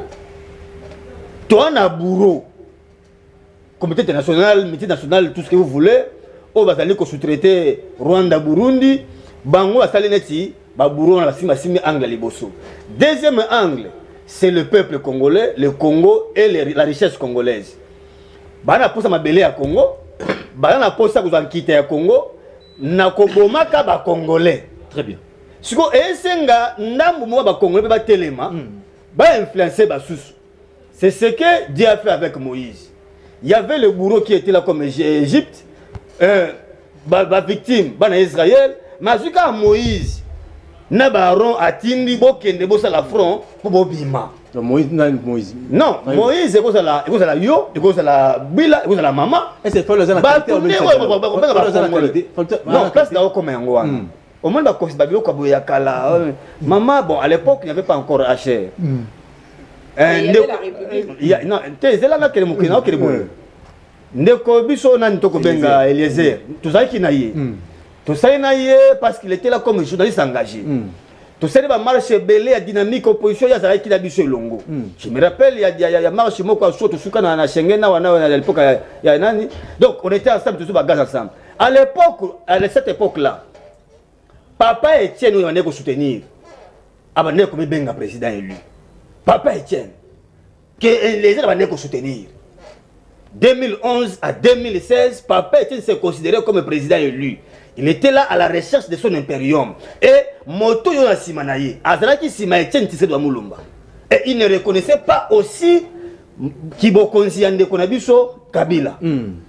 Donc, tant que Zoya Kolomabiloko Oyo, maman, il faut qu'on maîtrise l'histoire.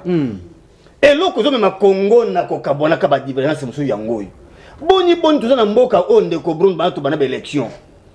Nano perdant à féliciter Gagnaté. Moka Ninoy. Au moins que perdant bien le dit félicitations après sur la solution c'est la cohésion nationale. Mais mon frère, pourquoi on parle des réformes? On doit avoir des réformes à tous les niveaux. Boni toke na mboka oya mbutu kaka élection publique on a bekaka. Mais non quand même on doit quand même se dire des choses. Très bien. Il y a un moment nini cohésion et kozonga sa biso ensemble. Ndeko lobia oyebi yango malamu. Balola la proclamation militaire et haute dans le belao. Mindu ki oto ko tout ça la boy. Tokoya, on n'arrive pas à faire face. L'arme la plus sophistiquée au monde, c'est le peuple, c'est la population. Yebisanga lelo. Ni ne réunion yana salami dialogue salami sili. Na suka nango penza boy.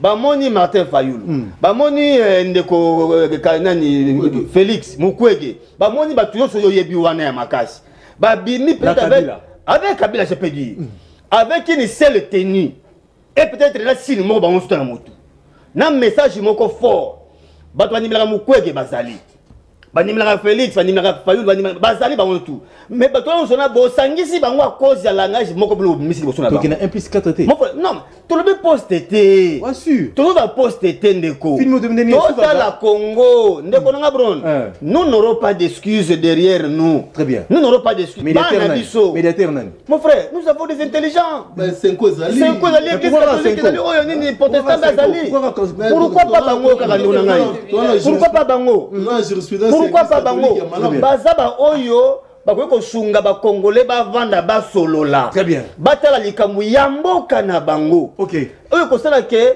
bakabola poste te basauve pays na mabe oyo eza 89 52 66 986 mon frère est-ce que dialogue ezali important na moment oyo cohésion nationale ezali important maître ngo bakisa nini quelque part mambo oyo alobi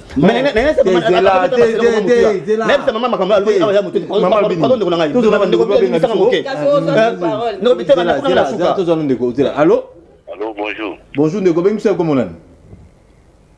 Na Bengi na Ngalema. Oui, Tozo Kayo. Est-ce important pour le moment au dialogue ezala? Dialogue est important. Est important. Voir même biso na cité Tozali. Ti na ba village. Au senti que kokabone koti. Bolingweza disusuté. Dozo mona ke mboka wana na mboka na boyokaneza disusuté. Mais bazala ki bomoko. Pour tout comprendre des tout comme vous. Même bandeko basimbi mandoki wana, pour nani basimbi mandoki. Photo yebati. Makamama ponomi. Tout le monde a noté au biso peuple tout voter rapidement. Toujours tout biso peuple toujours à déception. Donc il a dit na basa bambula ko kene ko voter déception kaka. Alors surtout que nani na lola. Donc il na koyoka na wana. Les places tout ko pour ça makamunyo surtout mebe kwa mboka na biso za très efficace. Très bien. Le lobo la communauté internationale bazwa biso sérieuxité pour nani. Na kati na biso tozana boyo qualité. Mais soki tozala boyo kani na kati na biso. Nyonso même papa ya bakobanga biso. Même bato bakosimba kozala contre biso bateko ya libanda. Bakoya lisusu na makasi wana te. Très bien. Même bato wana bazalaka soudé na kati. Tokeba. Mais biso tozala soudé te. Toza mutu na maloba na ye. Wana ote wana lingala boite. Même mama na biso wana uti koloba mpona Fayulu.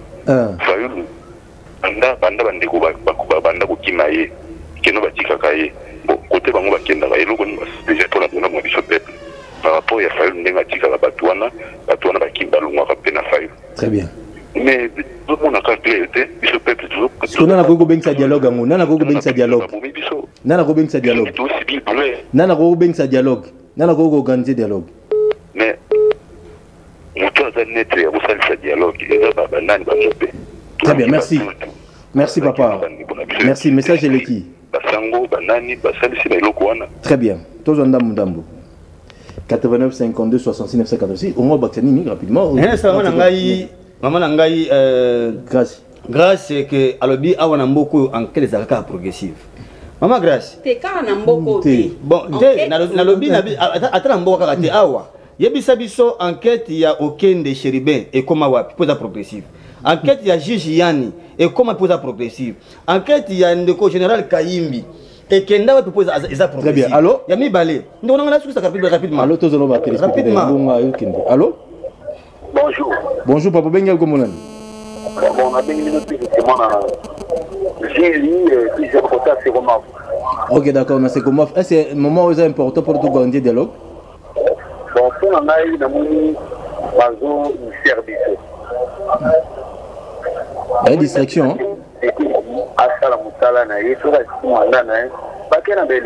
Très bien. Donc pour un dialogue, il y a distraction. Bon.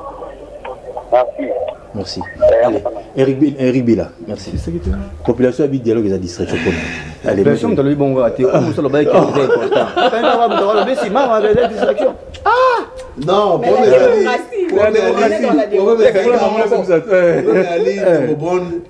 les dialogues à l'ère des choses est très important parce que la nation est en danger. Madame Alobi, vous comprendrez qu'autour du concept de dialogue, tout ça divergenté. Mais autour peut-être il y a contenu à dialogue, la divergence rose à la main, il y a moyen de se surpasser au-delà de tout pour que le dialogue soit un résultat. Il y a qui tout qu'on a beaucoup, tout comme Mawa, tout ça en a âme pour la bande de Bazan à Passi, tout ça en a âme pour la bande de Est, il y a Bunagana, bande de Kwamouté, Passi, on a fait là peuple congolais. Ni aux la force à Mounia, la division à Bissau. Très bien. Tout bon qui s'est un mot qui est vers la solution. Le médiateur, non, le médiateur c'est le Congolais lui-même.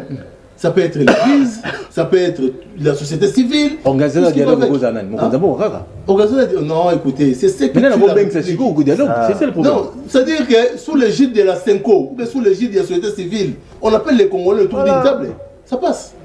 Ça passe. Donc, mais c'est Félix. Je souhaiterais que ça soit sous l'égide, il y a un père spirituel, il y a un bon cannabiso. Ok, allez-y, gâtez maman aussi, ça m'a le bas, maman te honorer maman. Donc, pour dire que c'est important, maman le bien, moi, ma grâce.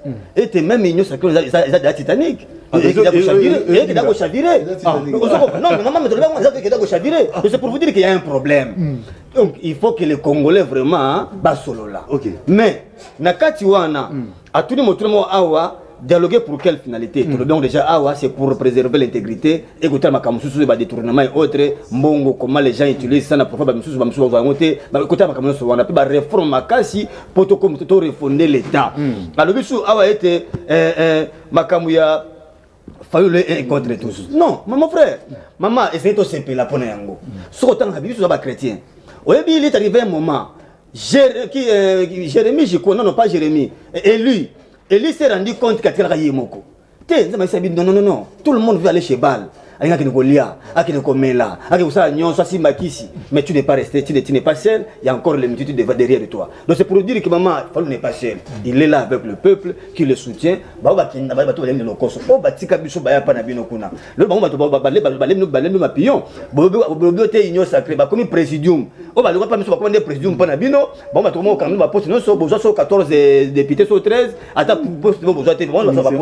pour vous dire qu'il est temps de comprendre que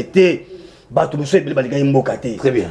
Fallou sera beaucoup qui n'a pas parce qu'il a aimé, il incarne l'âme de l'État. Merci. Moi, il y a que toke na ngo Paul quoi que mboka na libulu. Yasuka Olobia a été comment un président lui peut demander on a pas de réponse donc allez merci. Donc c'est pour vous dire que les loans de Cobron, je peux citer par là. Dialogue le quoi sur lobby et à Motouya Makasi parce qu'on doit sauver la République qui est au bord de l'implosion. Toi, le dernier virage, il y a balkanisation de Konanga ici, on ne fait pas attention, nous allons pleurer. Mais rentrée scolaire, Pézongi, enseigner sur la grève. Rentrée scolaire, voilà, je s'en fous de le bien. C'est le problème, maman.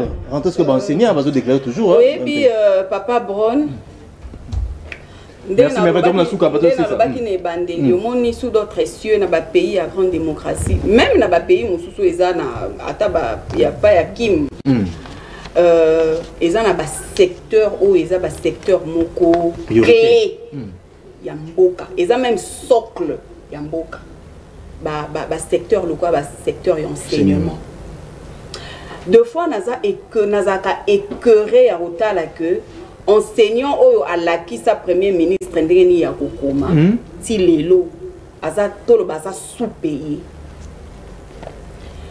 Enseignant na ba direction mosusu sur EPST, je vous dis, banda ko bundela makambo ya prime na bango ye kiti. Si l'élo. Bazo monte. Si l'élo, ezaka ka l'élo, lobby, ministre o akoya. Aleki ministre Moussou aye a remplacé ezaka kalelo lobi nde tozolo bana bazongi kelasi mais ba prime ya enseignant na ya ba direction Moussou ya EPST ebimité volonté politique na yokaki en tout cas toyokaki il paraîtrait que syndicat ekendaki kokutana na ministre à fonction publique ko loba Québec ba enseignant ba exiger $500 le ministre Liao a dit que mbongo wana ezate kotala effectif ya ba enseignant pour payer un enseignant ou asosala ke bana o ba kozala lobby ba élite ya mbo de la part $500 et ça problème mais train de vie il y a bateau basa na gouvernement ça l'olingeni. Très bien. Donc il y a il faut dire les choses telles qu'elles se présentent. Secteur et enseignement, il faut pas revoir. Okay. Enseignant ba pesi biso nyonso ya bango. Mais baza ko kufa pauvre ba locataire na mboka oyo. Oh, diamant, coltan, uranium nyonso to na beto mboka ngoka to. Toi ça na des accords avec le diable pour scandale géologique. En tout cas, na makambo etali enseignement paix na gouvernement mobimba ba mikana kozana na œil moko na lobata œil moko miséricordieux par rapport à secteur wana et to lobata ndengone baza na œil moko miséricordieux ba ministre wana ba ko longola ta so to combien ba ko longola ta ba $3000 na ba compte na bango pour que ba bakise la table enseignant ba ça. Merci maman, grâce que c'est payé comme on a dans l'émission. J'espère que vous avez gagné. Allez, Maître Bila, enseignement et puis tout ce que c'est mission parce que merveille dans cette émission je signe. Non, comme enseignement, je suis au regret à constater les n'avez pas aller. La maître faut attendre pour la ma colotie, le va mettre un bisou. Comme on passe ici après sur le bien donc débordé bah mon passe ça fait très mal. Donc n'avez pas aller les ministres et puis ça arrive que ça aux autres bateau classe. Maïe Baké ba composante de la société civile na biso ba communauté associative ceux qui makama et comme libana na biso na kilasi malade mpox soyo très bien à cause na biso devant tribunal ils nous ont donné le gouvernement a pesi biso ata garantie moko sanitaire pour notre sécurité ba na biso ba sakana récréation les enfants jouent en se collant en fait donc il y a la responsable parce que moi j'avais demandé qu'on puisse repousser la rentrée scolaire l'état tout soit nefis que ba mécanisme de départ et pour protéger aujourd'hui on en parle même plus on malade de allez regarder l'enseignement et puis dans le secteur nous appelons makasi enseignement de konanga yo bi nazali ministre ya éducation nationale na parti nangai ya formation professionnelle et recherche scientifique et ça domaine oyo nga na fandi la kango mingi mais et ça la nga pasi oyebi lelo mama ebisho awa na kendaki nango na vacances tango eso silawa plutôt tant que il va tout na proclamation na Moamba bana mike basali senete moko ça interpelle tout le monde moko abima lobi je suis avocat atem pembeni moko je suis médecin batangi banyoso moko ya ebisi bango médecin nyoso c'est moi qui ai fait de vous ce que vous êtes donc nga on boko ganga c'est moi enseignant qui ai fait de vous ce que vous êtes. Mais ce que vous savez, bango nous balatisi ba médecin balati bango kitoko balatisi enseignant mabe akomo ngesa bango tala siko nga on a sali bino na ndenge nazali quelle scénette interpellatrice mon frère et là qui si l'olenge enseignant ça aujourd'hui l'enseignant c'est la risée de tous moto yozo peso mayele or tala na histoire même enseignement na Congo. On va comprendre des places belges à enseignant. À l'époque, moto ça nous a makasa comme enseignant pour en comme qui a nous refléter image, il y a monsieur citoyen. Le combat député. Le combat député. Un enseignant ça qui n'importe qui un moniteur, même un moniteur, ça qui défaité. C'est comme ça qu'on ne recrute pas tout le monde. Les lots où on déconne bron ngana mon enseignant. Na soulier atie nini musu na kati ya kotoboka na se maye kota ye aya misa kausi yango abimiso sota atangisa bana lelo enseignant comment ko beta Paris foot na bureau na yo ke yana il prend l'état de beta ko beta Paris foot abeta winner atiki bana bango akati papier yeti sangai munda boye yo nga akopendi ne pa ya bana mon frère donc enseignant contrôler la saga bana mon frère c'est ça alors la mélanger mon frère telle la place de mes enseignements il n'y a plus de Wagenya. Mon frère, le pays est en danger. Enseignant ne dit pas. Et ça solo. Et ça le foutage. Azok qui n'est pas Azanzala. Ayen Nanzala. Je vous dis, j'ai pris un métier. À autant que ça monte dans de la patrie. Des choses qu'il m'a dit de Thomas Obama. Donc c'est pour vous dire quoi? Il y a un principe dans l'éducation qu'on appelle le principe d'intérêt, développé par Paul Watson. Avant, pas d'intérêt, pas de force. Il y a un mot tu as un rendement malin dans l'éducation systématique parce que l'enseignant, surtout nié, d'accord. C'est pour vous dire qu'il y a un problème. Il y a un problème. Il y a un sérieux problème. Il y a un prix de mot qu'on va avoir petit. Si les lots. Bakosi bango beta wine mettre pour bakosi bango